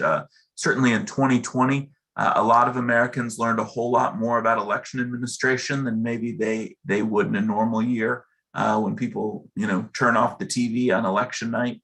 But I wanted to talk about, I guess, and this is for Jay and Jamie, any lessons that you all learned in combating misinformation, or thoughts on how we can use EAVS data to sort of proactively either push back or stop the spread of mis and disinformation?